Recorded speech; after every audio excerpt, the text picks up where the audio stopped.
بسم الله الرحمن الرحيم السلام عليكم ورحمة الله وبركاته kulanti wacan oo wanaagsan dhammaanba dhegaystayaasha qiimka iyo qaayaha mudan ee hawada naga dhegaysanayo halkani waa codka Soomaalida Finland SSM oo goorahan oo kala aad uga barateen inaanu idiin soo gudbinno wararkii ku saabsanaa viruska corona ee Finland iyo caalamka intiisa kale. maanta oo talaada ah 12 bisha January sanadka 2021 hay'adda caafimaadka iyo nolol wanaagga dalka Finland ee marka magaceeda la soo gaabiyo loo yaqaan THL ayaa shaaca ka qaaday in laga helay viruska corona 221 qof oo hor leh dalka Finland. Tirada guud ee dadka laga helay ayaa taasi ka dhigaysa 39,011 qof. Ilaa iyo 30 magaalo oo kamid ah magaalooyinka dalka Finland ayaa laga helay viruska. waxaana ugu badan meelaha viruska laga helay gobolka Helsinki iyo Uusimaa oo caasimadda hareeraheeda oo 144 qof laga helay. Gobolada kale Varsina Suomi iyo Pohjois-Pohjanmaa ayaa gobolkiiba 19 qof laga helay. Magaalooyinka laga helay tirada ugu badan ee viruska ayaa sida tan soo socota: Helsinki 73, Espoo 30 qof, Vantaa 28, Oulu 18, Turku 16, Kajaani 14, magaalada Sipoo 6 qof, Ilomantsi 5 qof, Rovaniemi 3 qof, Kuriikka 3 qof, Järvenpää, Kauhava, Tuusula iyo Lahti 2 qof ayaa laga helay. Inta kale soo haray magaalooyinkana 1 qof ayaa laga helay. xanuunka viruska corona awgiis waxaa isbitaalka ugu jira 158 qof sida ay sheegtay hay'adda THL, kuwaas oo 30 ka mid ah ay ku jiraan qaybta gargaarka degdega ah. Tirada dhimashada ayaa kor u kacday maanta oo gaartay 602 qof kadib markii hay'adda THL ay shaaca ka qaaday in isniintii la soo dhaafay ilaa iyo maanta ay dhinteen 5 qof oo hor leh oo maanta warkooda la soo gudbiyay. dhinaca heerka cudurku uu ka marayo gobolada dalka ee kala duwan ayaa heerka ugu sarreeya ee faafista waxaa weli ku jira gobolada Helsinki iyo Uusimaa, Päijät-Häme, Pohjois-Pohjanmaa, Kymenlaakso, Kanta-Häme, Varsina Suomi, Ahvenanmaa iyo 2 degmo oo ka tirsan gobolka Pohjanmaa oo kala ah Korsnäs iyo Mustasaari. Heerka karar qaadashada waxaa ku jira Satakunta, Etelä-Savo, Keski-Suomi, Länsi-Pohja, Birkanmaa, Etelä-Pohjanmaa, Keski-Pohjanmaa, Etelä-Karjala, Pohjois-Karjala iyo gobolka Kainuu oo awal ku jira heerka hoose laakiin haatan soo galay heerka labaad ee karar qaadashada. Heerka ugu hooseeya waxaa ku jira 3 gobol ee kala ah Itä-Savo, Pohjois-Savo iyo gobolka Lapi. dhinaca kale wararka ku saabsan viruska nooca cusub ee Yurub gaar ahaan dalkaasi Ingiriiska laga helay iyo xaalka dalkan Finland ayaa waxaa cadeynaysa in haatan noocaasi cusub ee viruska ee Ingiriiska laga helay. sidoo kale dalkan Finland haatan lagu arkay dadka laga helayna waa dad aan iyagu wax safar dibadda ku aadin. Sida uu sheegay Professor Olli Vapalahti oo ka tirsan jaamacadda Helsinki isla markaana ku takhasusay arrimaha viruska. Arrintan cusub ee viruska laga helay dalkan Finland intooda badan waa xaalado gaar ah isla markaana ilaa iyo haatan ma jirto ayuu yiri xaalad ah in ay jirto dad isku xiran ama cudurku isdhalayo oo uu ka sii faafayo. Sida ay sheegtay hay'adda caafimaadka iyo nolol wanaagga dalkan Finland, ilaa iyo iminka tirada viruska cusub ee laga helay dalkan Finland ayaa gaaraysa 49 qof, kuwaasi oo 2 mooyaane inta kale uu yahay nooca cusub ee laga helay dalkaasi Ingiriiska. waxaana haatan ay dhakhaatiirta iyo dadka ku takhasusay arrimaha viruska ee dalkan Finland ay soo jeedinayaan inta goori ay goor tahay in la joojiyo faafista viruskaasi nooca cusub intaanay xaaladdu faraha ka bixin.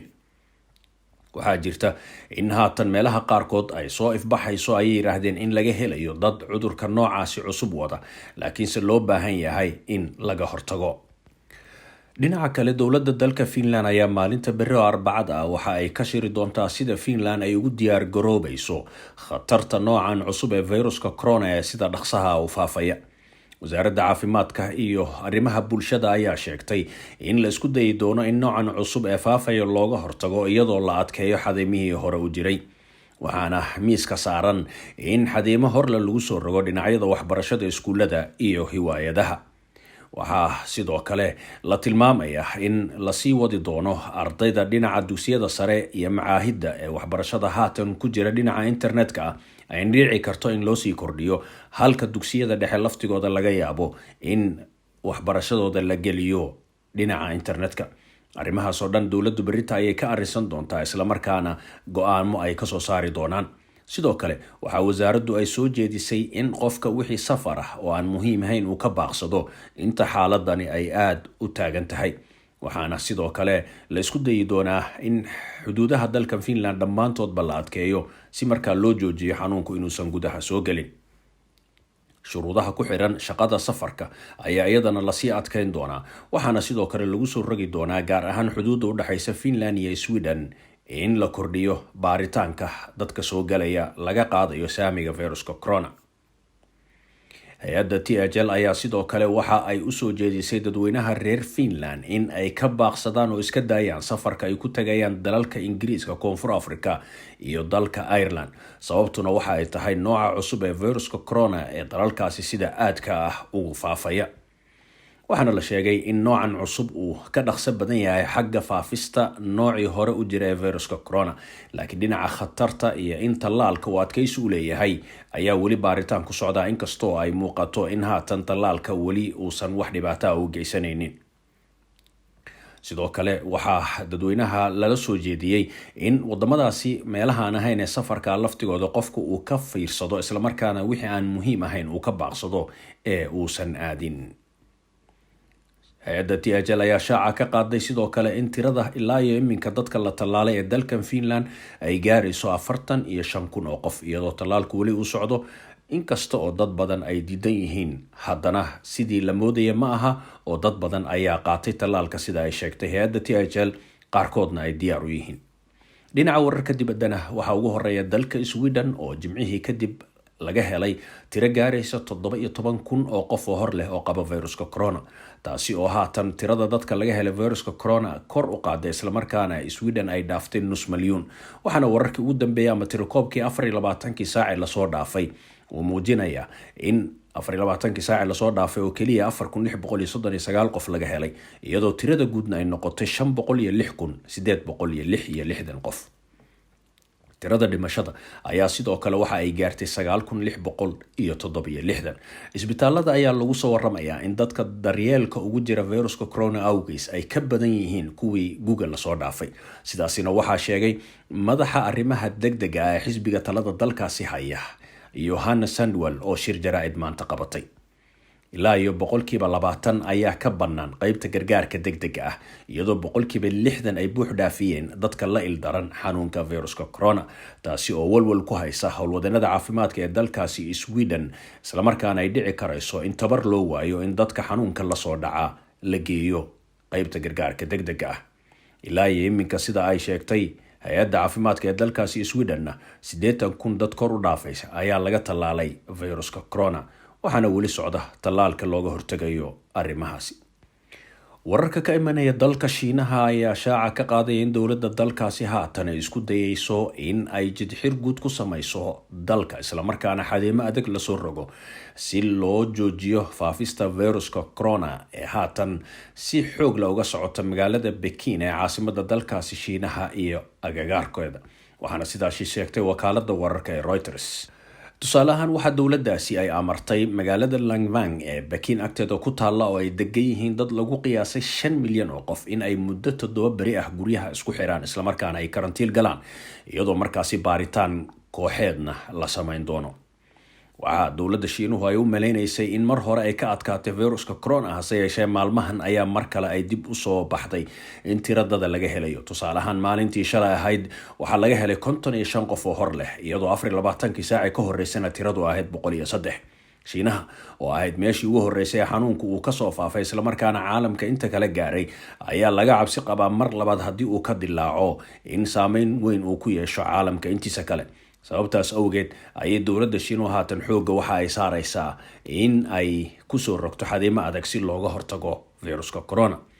dalka Jarmalka ayaa xaaladiisa isna laga soo dayrinaya 13,000 oo qof ka badan ayaa 24 saac lasoo dhaafay laga helay viruska corona, taasi oo tirada dadka Jarmalka oo 83 milyan ah ka dhigaysa dadka ilaa iyo iminka laga helay viruska corona inay ku dhow yihiin 2 milyan oo qof.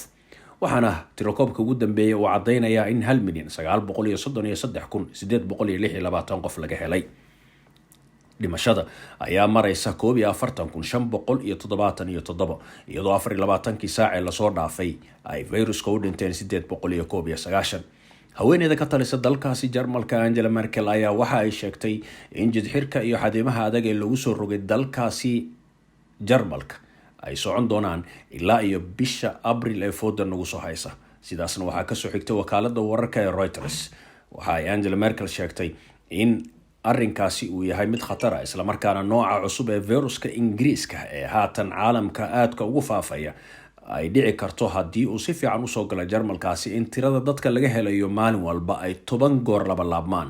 waxaan u baahannahay bay tiri in aanu soo rogno xadeymo adag oon kaga hortagayno arrimahaasi. dalka Malaysia wararka ka imanayana boqorka dalkaasi Abdullah Al-Haj ayaa waxa uu sheegay in dalka la geliyay xaalad degdeg ah, taasi oo socon doonta sida boqorku uu sheegay ilaa iyo bisha 8 ee Agost koodeeda. xaaladda degdega ah waa la joojin karaa buu yiri haddii xaaladda viruska corona ee dalka ay ka soo rayso. boqorku waxa uu sheegay in xaaladda viruska corona ee dalka Malaysia ay marayso meel aad u adag, sababta awgeedna xukunka degdega ama xaaladda degdega ay tahay xalka wax looga qaban karo. wadankaasi oo tirada dadkiisu ay tahay ku dhawaad 33 milyan ayaa tan iyo intii xanuunku uu ka bilowday waxaa laga helay 141,533 iyadoo 24 saac la soo dhaafay tirada laga helay 33,309 qof ay ahayd. dhimashaduna waxa ay maraysaa 559.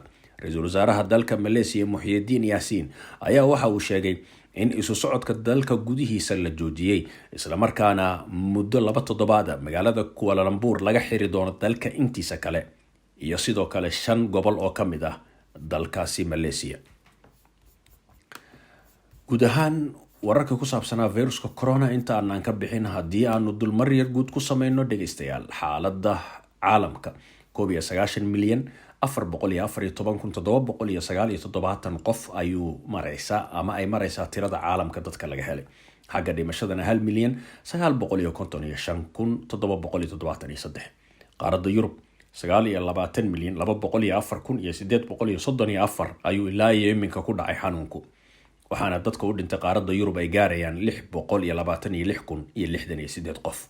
waxaa haatan qaaradda Yurub aad walwal ugu haya nooca cusub ee viruska corona ee ka dilaacay caalamka. sidoo kale dalka Mareykanka ayaa xaalada saas oo kale laga soo sheegaya. Mareykanku 23 milyan kor buu hadda u dhaafay.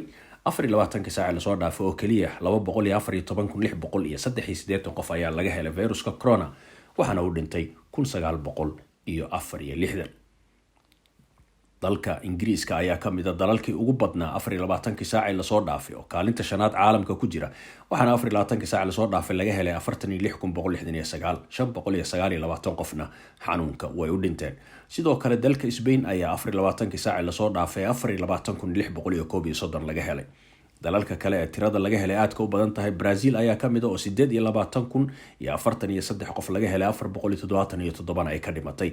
Ruushka sidoo kale 23,315 qof ayaa laga helay 24 saac la soo dhaafay, 436 qofna waa ay ka dhimatay. guud ahaan marka la eego ilaa iyo 18 dal ayaa haatan tirada milyanka kor u dhaafay. Mareykanka ugu horeeya, Hindiya 2, Brazil 3, Ruushka 4, Ingiriiska 5, Faransiiska 6, Turkiga 7, Talyaaniga 8, Spain 9, Jarmalka 10, 11, Colombia 12, Argentina 13, Mexico 14, Poland 15, dalka Iran 16, dalka Koonfur Afrika oo ah dalka kaliya ee qaaradda Afrika kaga jira tirada 1 milyan. waxaana ilaa iyo iminka Koonfur Afrika laga helay 1.24 milyan. 24 saac la soo dhaafay Koonfur Afrika 15,046 qof ayaa viruska laga helay, 416 way u dhinteen. kaalinta 17aad waxaa ku jira Ukraine, kaalinta 18aadna waxaa ku jira dalka Peru.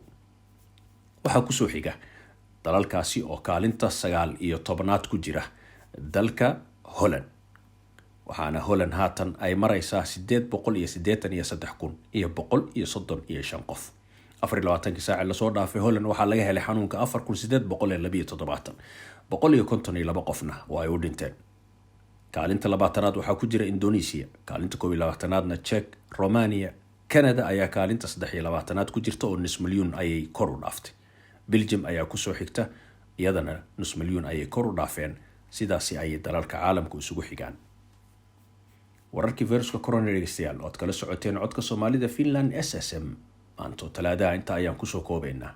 inta aanan ka bixin waa dardaarankeennii ahaa inaan Allah subxaanahu wa tacaala tala saarano oo barino, isla markaana aan dadaalno oo la nimaano dadaalka iyo raacitaanka dhammaanba awaamirtana la siinayo isla markaana aan howlwadeennada caafimaadka kala shaqeyno sidii looga hortagi lahaa faafista viruska corona. waa codka Soomaalida Finland oo idinla sidaas nabadgelyo. Wassalaamu calaykum waraxmatullaahi wabarakaatuh.